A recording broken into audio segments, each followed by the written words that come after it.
జై శ్రీమన్నారాయణ. శ్రీమతే రామానుజాయ నమః. అందరికీ నమస్కారం అండి. వెల్కమ్ టు హైమ చెప్పే కథలు. నేను మీ హైమ రామానుజదాసి. ఈరోజు నేను చదవబోయే స్టోరీ పేరు ఒకరికి ఒకరు. రచించిన వారు అభిమన్యు గారు. ఈ కథ విశాలాక్షి సాహిత్య మాసపత్రికలో ఫిబ్రవరి 2021లో ప్రచురించబడింది. ఇక స్టోరీలోకి వెళ్ళిపోదామండి. స్టవ్ వెలిగించి నీళ్లు బరిగించి ఫిల్టర్లో వేశాను, కాఫీ పొడితో పాటు. కాసేపటికి డికాక్షన్ దిగుతుంది. ఈలోగా స్నానం చేసి రావచ్చని బాత్రూంలోకి వెళ్ళాను. మా అత్తయ్య మామయ్య గారు ఫిల్టర్ కాఫీయే తాగుతారు, వాళ్లతో పాటు మిగతా వాళ్ళందరికీ. మామయ్య గారు కాఫీ అని ఇస్తే ఆయన చదువుతున్న పేపరు ఒక చేత్తో పట్టుకొని రెండో చేత్తో కాఫీ కప్పు అందుకొని, మీ అత్తయ్య ఇంకా నిద్ర లేవలేదా అని అడిగారు. అయినా అంత త్వరగా ఎందుకు నిద్రలేస్తారు, అత్తగారు కదా అని అనుకున్నాను. ఈరోజు టిఫిన్ ఏం చేద్దామా అని ఆలోచిస్తుంటే మా ఆయన నా వెనకగా వచ్చి నా నడుము మీద చేతులు వేసి దగ్గరికి లాక్కున్నారు. ఏం సార్, కాఫీ కావాలా అని అడిగాను. ఆయన నా ఫీలింగ్స్ చూసి అని ఓ వెర్రినవ్వు నవ్వారు. ఈలోగా మా అత్తయ్య శారదా శారదా అంటూ వచ్చింది. మా వారు కాఫీ గ్లాస్తో మెల్లగా జారుకున్నారు. ఏంటి, పౌడర్ తక్కువ వేశావా? కాఫీ స్ట్రాంగ్గా లేదు కాఫీ తాగుతూ అంది అత్తయ్య.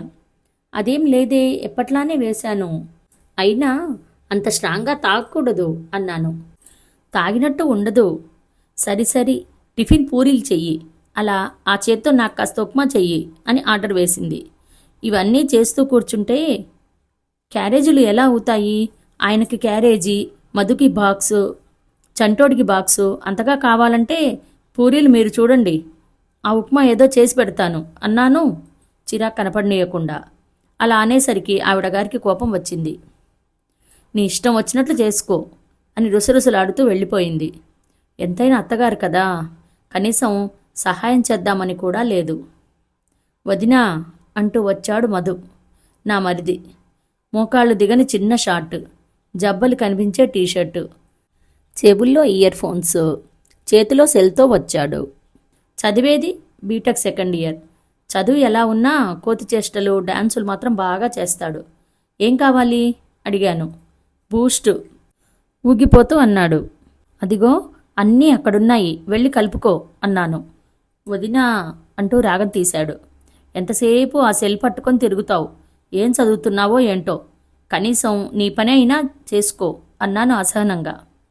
ఈలోగా వదినా అంటూ వచ్చింది నా అర్ధమగుడు. అదే నా ఆడపడుచు. పెళ్ళి అయిందన్న మాటే కానీ నెలలో 10 రోజులు ఇక్కడే ఉంటుంది. పనికి సాయం రాదు, అన్నీ చేసి పెట్టాలి. ఓ పక్క మా అత్తయ్య, రెండో పక్క ఈవిడ. టీ పెడతాను కానీ చంటోణ్ణి లేపి స్కూల్కి తయారు చెయ్యి అని చెప్పాను. అలాగేనని వెళ్ళింది. మా అబ్బాయిని మాత్రం బాగా చూసుకుంటుంది. వాడికి 4 ఏళ్ళు. అందరి టిఫిన్లు అయ్యాయి. మా అత్తగారి కోరిక కాదు ఆర్డర్ ప్రకారం పూరీలు, ఉప్మా చేశాను. శ్రీవారు ఆఫీస్కి, మధు కాలేజీకి, చంటోడు స్కూల్కి వెళ్ళిపోయారు వారి వారి లంచ్ బాక్సులు పట్టుకొని. అత్తా మామయ్యలు టీవీ ముందు కూర్చున్నారు. మా మామయ్య గారు ఫుడ్ కంట్రోల్ సెక్షన్లో ఆఫీసర్గా పనిచేసి రిటైర్ అయ్యారు. ఆయనకి భార్య మాటంటే వేదం. ఉదయం వాకింగ్కి వెళ్తారు, సాయంత్రం క్లబ్కి వెళ్తారు. మిగతా సమయం అంతా టీవీ పుస్తకాలతో కాలక్షేపం చేస్తారు. అత్తయ్య గారు, ఆవిడ ఆ ఇంటికి రాణి అనుకుంటుంది. నేను రాకముందు ఎలా ఉండేదో తెలియదు కానీ నేను కాపురానికి వచ్చే కొత్తలో అత్తయ్య అని పిలిస్తే, అత్తయ్య ఏంటి అత్తయ్య, గౌరవం లేదా అని కసురుకుంది. అప్పటినుంచి అత్తయ్య గారు అని పిలుస్తాను. ఆవిడకు అదో ఆనందం. ఈ అత్తల్ని ఆ బ్రహ్మదేవుడు ఏ పదార్థంతో తయారు చేశాడో. దానికి తోడు టీవీ సీరియల్స్. అయ్య బాబోయ్, ఆ సీరియల్స్ చూస్తుంటే వీళ్ళు అత్తలు కాదు, ఆడవిలన్స్. పూర్వకాలం అత్తలైతే 4 గోడల మధ్య కోడల్ని సతాయించేవారు. ఇప్పుడు హైటెక్ అత్తలు. ఏ ఛానల్లో ఏ టైంకి ఏ సీరియల్ వస్తుందో మా అత్తయ్యకి బాగా తెలుసు. అంతేకాదు ఆయా సీరియల్స్లో నటించే వారి పేర్లు కూడా చెప్పగలదు. మా ఆడపడుచు పేరు మాధురి. ఆమెకు పెళ్ళి అయ్యి 3 సంవత్సరాలయ్యింది. ఇంతవరకు పిల్లలు లేరు. అప్పుడే పిల్లలు వద్దనుకున్నారో ఏమో తెలీదు. ఆవిడ అత్తగారి ఇల్లు ఇక్కడికి దగ్గరే. బస్సు ఎక్కితే గంట ప్రయాణం. వాళ్ళ ఆయన ఓ ఫార్మాస్యూటికల్లో అసిస్టెంట్ మేనేజర్గా పనిచేస్తున్నారు. దాని హెడ్ ఆఫీస్ గుంటూరులో ఉంది. అతను వారానికి ఒకసారి వచ్చి వెళ్తారు. అతను అలా వెళ్ళగానే ఈవిడగారు ఇలా దయచేస్తారు.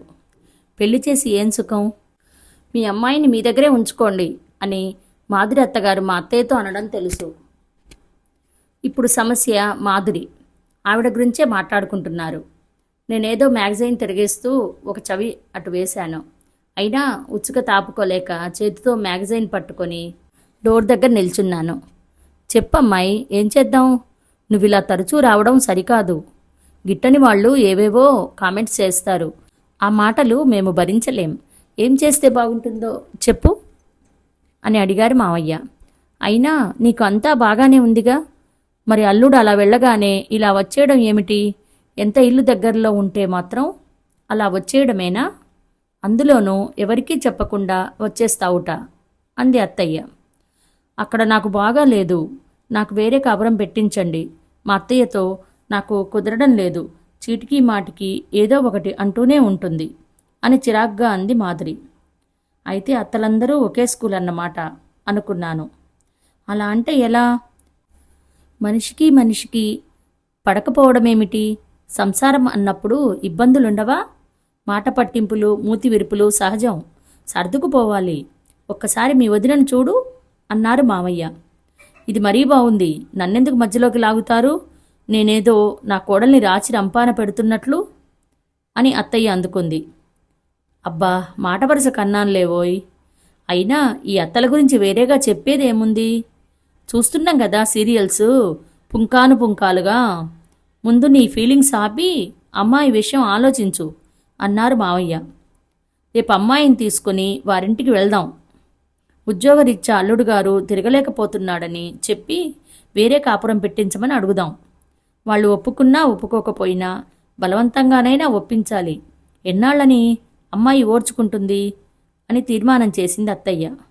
అప్పో, అత్తయ్యది ఏం తెలివి, కూతురంటే ఏం ఆపేక్ష అనుకున్నాను. ఈ తెలివి అబ్బాయి విషయంలో ఏమైందో? మా వారికి 2 సంవత్సరాల క్రితం ప్రమోషన్ మీద విజయవాడ వెళ్ళారు. వారం వారం ఇంటికి వచ్చి వెళ్ళేవారు. ఈ 2 సంవత్సరాలు అలా గడిపేశారు. నేను 2-3 సార్లు అడిగాను, నేను వచ్చేస్తాను, అక్కడ వేరే ఇల్లు తీసుకొని ఉండొచ్చు అని. ఆయన ససేమిరా ఒప్పుకోలేదు. పైగా అమ్మకి కోపం వస్తుంది అనేవారు. ఈయనగారు అమ్మ కూచి. నేను పుట్టింటికి వెళ్ళాలన్నా, షాపింగ్కి వెళ్ళాలన్నా, సినిమాకి వెళ్ళాలన్నా అత్తయ్య గారి పర్మిషన్ కావాలి. ఏంటండి ఇది అంటే, ఎంతైనా అమ్మ కదా అనేవారు. ఆ సాయంత్రం మా వారు ఆఫీసు నుండి వచ్చాక విషయం అంతా చెప్పి, కూతురికి ఒక న్యాయం, కోడలికి ఒక న్యాయమా? మీ చెల్లాయి నయం, పెళ్ళైనా చీటికి మాటికి కన్నవారింటికి వచ్చి వెళ్తుంది. ఆ అదృష్టం అందరికీ కలుగుతుందా? నన్ను చూడండి, పండక్కో పబ్బానికో పుట్టింటికి వెళ్ళేది. దానికైనా అత్తగారి పర్మిషన్ తీసుకోవాలి. మీకు విజయవాడ ట్రాన్స్ఫర్ అయినప్పుడు 2 సంవత్సరాలు మనం బాధపడ్డాం. అయినా మీ అమ్మగారికి జాలి కలగలేదు. ఇప్పుడు మీ చెల్లాయికేం తక్కువ? ఎంచక్కా వస్తుంది, 2-3 రోజులు హాయిగా గడిపి వెళ్తుంది అన్నాను ఆవేశంలో. శారదా, ఎందుకలా ఆవేశపడిపోతావు? అయిందేదో అయింది. ఇప్పుడు మనం ఏమనుకున్నా లాభం లేదు. నీ మాటలు అమ్మవాళ్ళు వింటే బాధపడతారు అని సర్ది చెప్పబోయారు మా వారు. ఇది మరీ బాగుందండి. మీ వాళ్ళు వింటారని, బాధపడతారని, నా కష్టం నష్టం గురించి మీకు చెప్పుకునే హక్కు లేదా? దీనికి కూడా మీ అమ్మగారి పర్మిషన్ తీసుకోవాలా? మీ చెల్లాయిని మీ అమ్మే నాకన్నది. ఏం, నన్ను మా అమ్మ కనలేదా? మా వాళ్ళకి గతిలేక మీ ఇంటికి పంపించారా? ఏం, మీరు కోరినట్లుగానే కట్నకానుకలు బాగానే ముట్టజెప్పారు. మరి ఇంకేంటి నొప్పి? కోడలు అంటే పని మనిషి అనుకుంటున్నారా? మీరు చెప్పినట్లు చేయడానికి? ఎలా ఆడిస్తే అలా ఆడటానికి నేనేమన్నా కీ ఇచ్చిన బొమ్మనా? మీరేదో రాజవంశీయుల్లాగా పెద్ద పెద్ద భవంతులు, రాజప్రసాదాలు ఉన్నట్లు అత్తయ్య గారు, మామయ్య గారు అని పిలవాలా? రేపటి నుంచి మిమ్మల్ని కూడా మొగుడు గారు అని పిలుస్తాను. కోడలంటే మీకు వంశాంకురాన్నిచ్చి మీ ఇంటి పేరు నిలబెట్టే వ్యక్తి అనే విషయం మరిచిపోకండి అన్నాను. నాకెందుకో చాలా కోపంగా ఉంది. అలారం రోగుతుంది. నేను ఆపలేదు, నిద్ర లేవలేదు. మా వారు శారద అని పిలిచి గడియారం గొంతు నొక్కారు. నాకు చాలా నీరసంగా అనిపించింది. ఒళ్ళంతా నొప్పులు, జ్వరం వచ్చినట్లుగా ఉంది. ఆయన పిలుపుకి అన్నాను బదులుగా. లేలే 5 అయ్యింది. రోజు ఇదే టైంకి కదా నిద్ర లేచేదానివి అని నన్ను తట్టి లేపారు. అంతలోనే ఇదేంటి ఒళ్ళు వేడిగా ఉంది, జ్వరంగా ఉందా అని అడుగుతూ నా నుదుటి మీద మెడ మీద చెయ్యి వేసి చూశారు. నీకు జ్వరంగా ఉంది కదా, మరి చెప్పొచ్చుగా అని ఆయన మంచం దిగి, నువ్వు ముందు లేచి బ్రష్ చెయ్యి, నేను టాబ్లెట్లు ఇస్తాను వేసుకో అన్నారు. సమయం గడుస్తుంది. అత్తయ్య మామయ్య గారులు కాఫీలు, మామయ్య పేపర్ చదవడం అన్నీ అయిపోయాయి. మధు బూస్ట్ తాగి బాక్స్ పట్టుకుని వెళ్ళిపోయాడు. అలాగే అబ్బాయి కూడా. మా వారు వెళ్తూ వెళ్తూ టిఫిన్ తిని ఈ టాబ్లెట్స్ వేసుకో, అదే తగ్గుతుంది అని బాక్స్ పట్టుకుని ఆఫీస్కి వెళ్ళిపోయారు. తను 5 గంటలకి లేస్తే గాని ఈ పనులన్నీ సమయానికి అయ్యేవి కాదు. అలాంటిది అత్తయ్య ఒక్కరే ఇవన్నీ చేసిందా అని అనుమానం, ఆశ్చర్యం. కోడి కూస్తేనే గాని సూర్యోదయం అవ్వదు అన్న చందాన ఉన్నాయి నా ఆలోచనలు. మాది మధ్యతరగతి కుటుంబం. నేను, నాన్న, అమ్మ, అన్నయ్య. డిగ్రీ వరకు చదివాను. ఇంకా చదువుతాను అన్నాను. వద్దు అన్నారు. నాకు చదువు అంటే ఇష్టం. గారాబంగా పెరిగాను.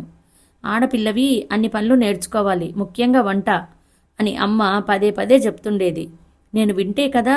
ముఖ్యంగా వంట అంటే నాకు చిరాకు.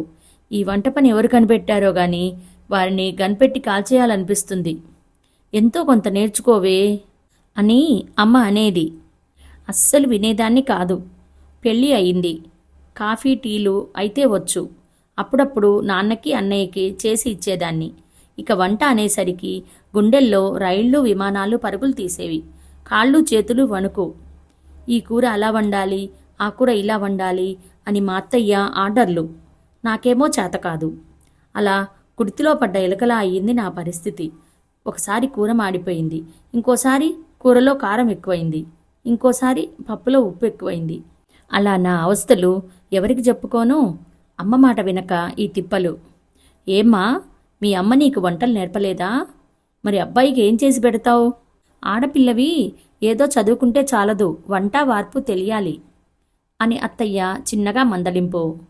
అలా అత్తయ్య గారి డైరెక్షన్లో నేను నా వంట అని సీరియల్ నడుపుతున్నాను. నాకు ఇష్టమైన చదువు అటకెక్కింది. టిఫిన్ ప్లేట్ పట్టుకొని అత్తయ్య నా గదిలోకి వచ్చింది. ఆమె వెంట మామయ్య గారు. ఏమ్మా, ఎలా ఉంది వస్తూనే అడిగారు. ముందు ఈ టిఫిన్ తిను, తర్వాత టాబ్లెట్స్ వేసుకుందువు కానీ అంది అత్తయ్య. అయ్యో అత్తయ్య గారు, మీరెందుకు తెచ్చారు? నేనే మద్దును కదా అన్నాను మొహమాట పడుతూ. ఏం పర్వాలేదు, నువ్వు నా కోడలివి, నా ఇంటి మనిషివి. మనిషికి మనిషి సాయం. నిన్నటి వరకు మా అవసరాలు గమనించి నడుచుకున్నావు. మాకు ఏది అవసరమో తెలుసుకొని చేశావు. అత్తయ్య అంటే శత్రువు కాదు. అత్తాకోడళ్ళు అంటే పాము మొంగిసా కాదు. ఒకరికొకరు ఆప్తులు. ఏదో పెద్దదానిగా వాస్తవం గ్రహించక ఒక మాట అనొచ్చు. దానికి నువ్వు బాధపడొచ్చు. నేను కాదనను. అది అప్పటికే. తర్వాత అంతా మామూలే. ఎంతో ప్రేమగా చూసుకున్న తల్లి నిన్ను ఎప్పుడూ ఏ విషయంలోనూ మందలించలేదా? నీవు ఎప్పుడూ మీ అమ్మ మీద కోపం తెచ్చుకొని అలగలేదా? ఇప్పుడు చూడు, మన ముగ్గురమే ఉన్నాం. మాకా వయసు అయిపోయింది. ఏదైనా ప్రాణం మీదికి వచ్చిందనుకో, మమ్మల్ని ఎవరు చూస్తారు? నీవు కాదా? నాకు ఒక కూతురు ఉంది. నువ్వు ఒక తల్లి కూతురివి. నువ్వు ఈ ఇంటికి ఎన్నో ఆశలతో ఆశయాలతో వచ్చావు. ఆడదాని మనసు ఆడదానికే తెలుసు. నేను ఒకప్పటి కోడల్నే. అత్తయ్య గారి కళ్ళలో సన్నటి కన్నీటి పొర. ఇప్పుడా? ఎప్పటినుంచో వింటున్నాం అత్తా కోడళ్ళు కీచులాడడం గురించి. వీరి మీద కథలు, సినిమాలు, ఇప్పుడు సీరియల్సు అన్నీ ఒకే మూస కథలు. ఏదో కాలక్షేపం కోసం చూడటం తప్ప అందులో నీతి అనేది శూన్యం. అత్తా కోడళ్ల ఆలోచన దృక్పథం మారాలి. కోడలిలో కూతుర్ని చూసుకునే అత్త, అత్తలో అమ్మని చూసుకునే కోడలు ఉండాలి అని అత్తయ్య గారు నా తలనిమిరి వెళ్ళిపోయారు. ఏదో తెలియని ఆలోచనలు ప్రారంభమయ్యాయి. చదువుకున్నాను, లోకం పోకడ గమనిస్తున్నాను. ఎక్కడో ఏదో చదివి ఎవరో ఏదో అన్నారని, ఏదో చెప్పారని అవివేకంగా ప్రవర్తించాను. సాటి మనిషి అర్థం చేసుకోకపోతే మనిషికి విలువ ఉందా? ఇదండి స్టోరీ. మీకు నచ్చిందా? నచ్చితే లైక్ చేయండి, షేర్ చేయండి అండ్ సబ్స్క్రైబ్ చేసుకోండి. మళ్ళీ ఇంకొక చక్కటి స్టోరీతో మీ ముందుకు వస్తాను. అంతవరకు సెలవు. మీ హైమా రామానుజదాసి. Thank you.